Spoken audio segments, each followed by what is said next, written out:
The Supreme Court hearing of the petition against the declaration of William Samoei Ruto as president-elect came to an end yesterday, Friday.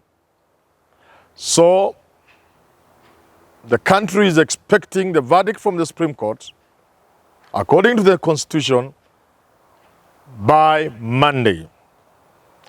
The judges have requested that we pray for them, and I'm certain the country has prayed for them. They are somewhere writing the judgment. But even as they do so, Kenyans are asking, where is this thing likely to swing? What is the likely outcome? And as would be expected, many are also asking me, first, I don't want to do the work of the judiciary. I'm not part of the bench. Secondly,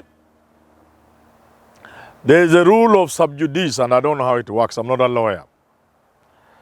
I don't want to be accused of saying things that may be reproduced by the Supreme Court.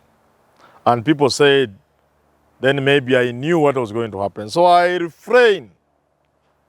So instead, I choose to talk about the possible outcomes. And briefly, very, very briefly, in a similar manner as I'm seeing in open space in the media, talk about the 9 issues, but just in passing, not in a manner that will put me in conflict with the Chief Justice and her team. So first, therefore, what are the likely outcomes? Outcome number 1, the Supreme Court can indeed confirm the election of William Samoei Ruto, meaning, according to the Constitution again, he will then be sworn in on the 13th of this month. I've seen Uhuru Park is almost complete. I think that's where it will take place.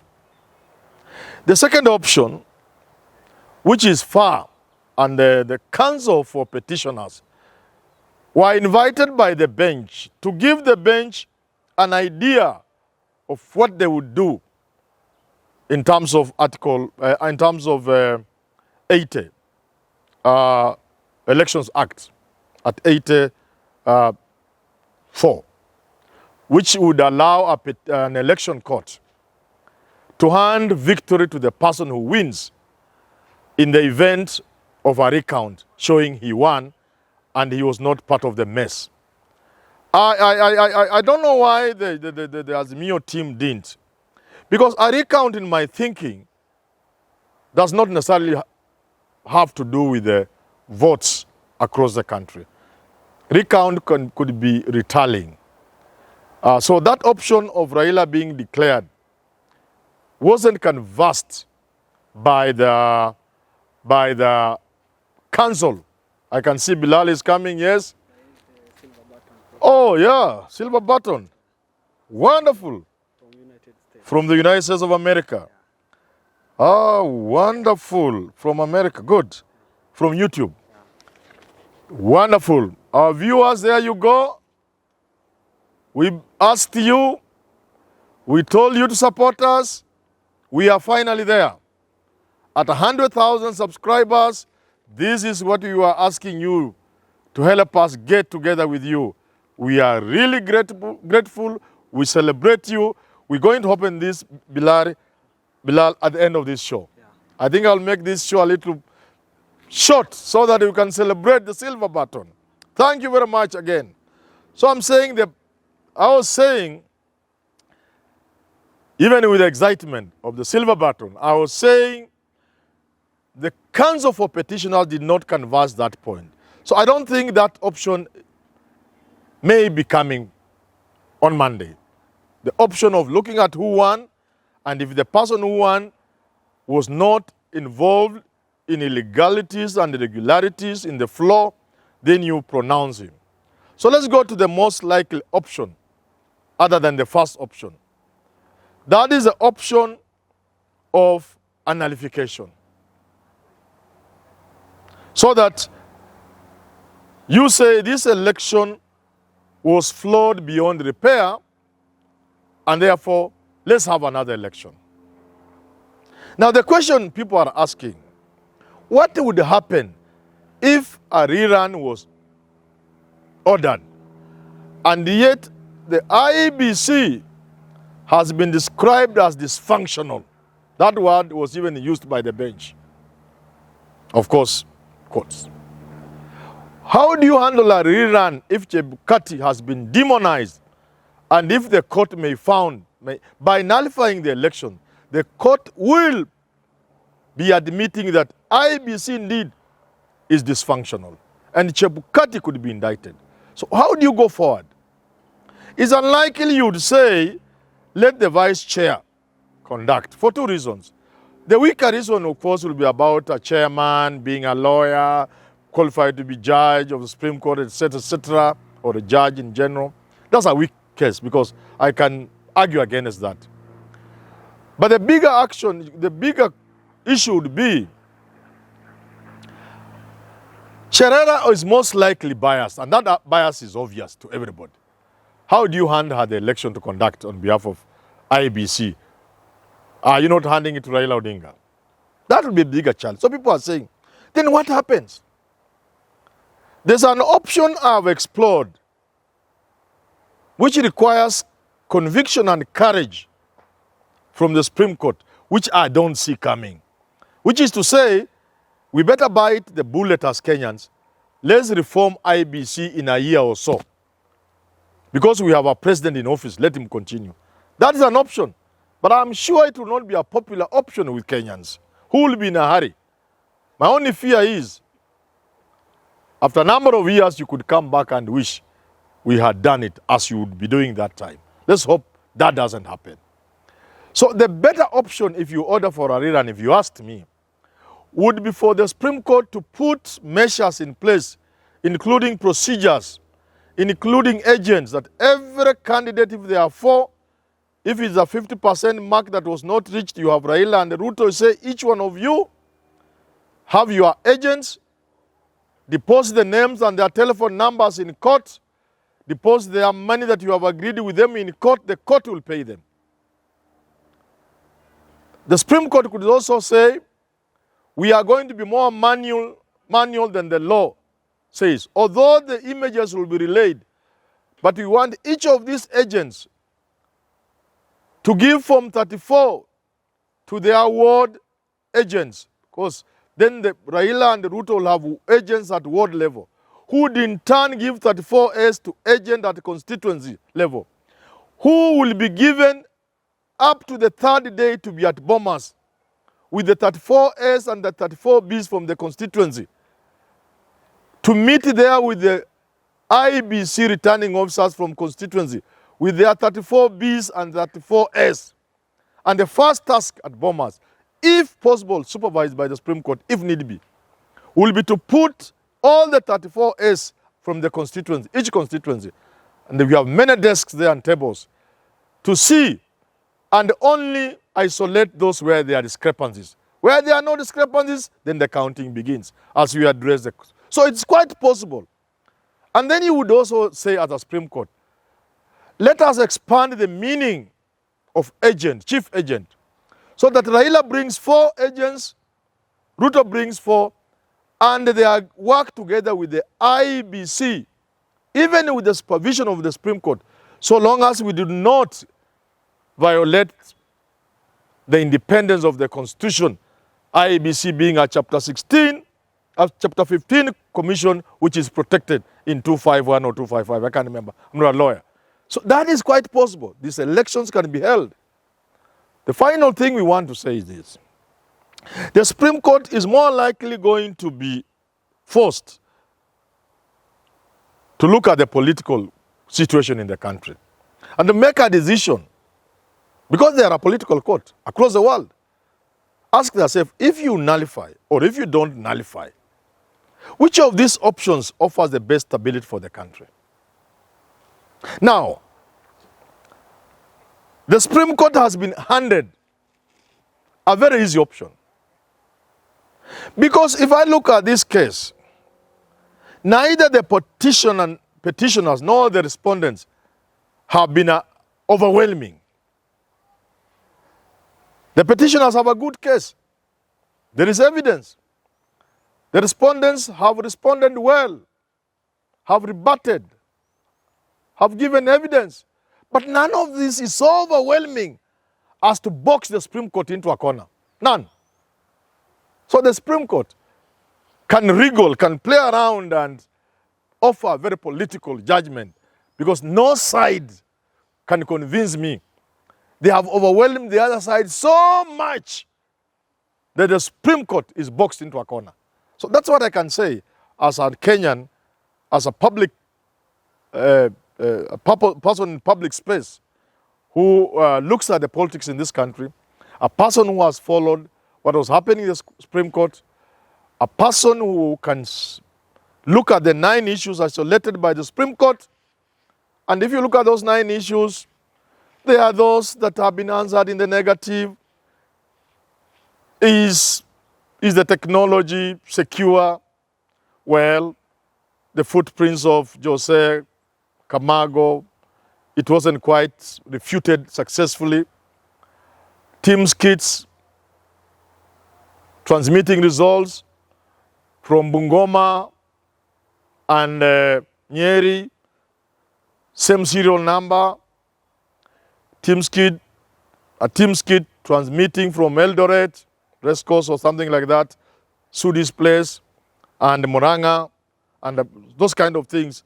It will be very difficult, even before you bring other factors to convince even the bench or anybody for that matter that this system was really foolproof and secure. So, and you can go on and on.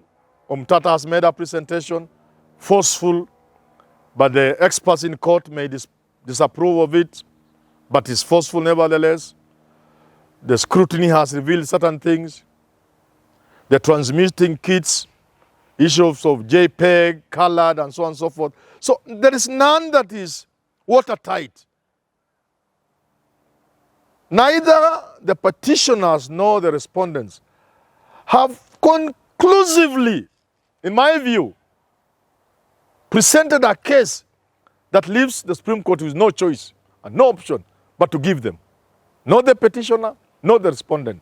So when the politics now comes in, the Supreme Court will look at which option offers the best stability for the country. So let's wait, continue giving them prayers. They have been at it for long hours.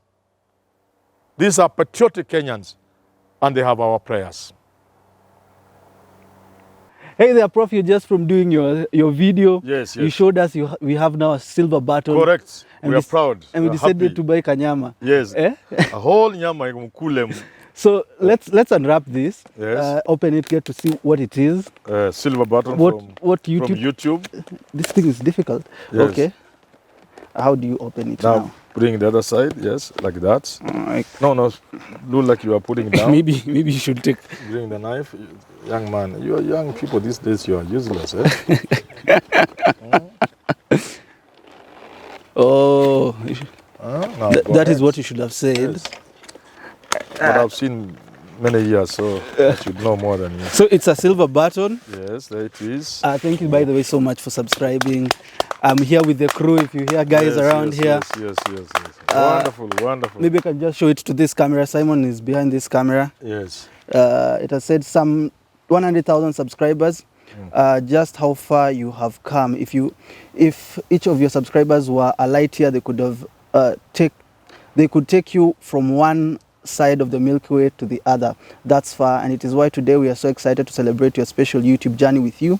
Not only have you brought a unique voice and style to the world, you have also created valuable connections and built a community along the way. This is all for you. They're telling you that. In that spirit, YouTube is proud to present you with the Silver Creator Award, which celebrates your hard work and incredible achievement. Congratulations on this amazing milestone, just one of many that we hope will follow in the future. After all, there are countless others out there who have yet to discover your passion and dedication, whether they come to your channel to learn something new or just for a laugh, a whole new audience is waiting for you to inspire them, just as your growing community continues to inspire you. We can't wait to see what you do next, and we'll be with you every step of the way. This is Susan Wojcik, the CEO of YouTube. Thank you so much. Thank you very much. This is for you. It is so overwhelming. Obviously here with the crew. Yes. And then this is also for you. No. Presented to Herman Manyora for passing 1,000 subscribers. Maybe now you can unwrap it. Oh, this is not anything you want to. We've looked for it. Yeah. Our subscribers have helped us, our followers. We are finally there. Where is the camera? 1,000 subscribers, yes. Finally there. Finally there. Finally there. And on my part, I am grateful to the crew. Grateful to the crew. Yes, we are here with the crew. Yes, actually, crew. There's something here written. Recognize your team. Share your recognition by allowing your team to purchase a personalized creator award. So you can also purchase one for everyone. Yes, in this crew. we will. So I'm here with the crew. Yes. This is Herman Manyora, founder and director, but senior of the crew. My name is Gerald Kabir. In case you don't know, I team lead around here. Bilal is there with the camera. You can see him, that's what he does. He's the one who brought the silver button today. Yes. We have two Evanses, Evans Okini and Evans Karungu. By the way, these are interns from the Media Council, and we are grateful to the Media Council for recognizing Nairobi Review as a media house worth receiving these interns on the program they have. Yeah.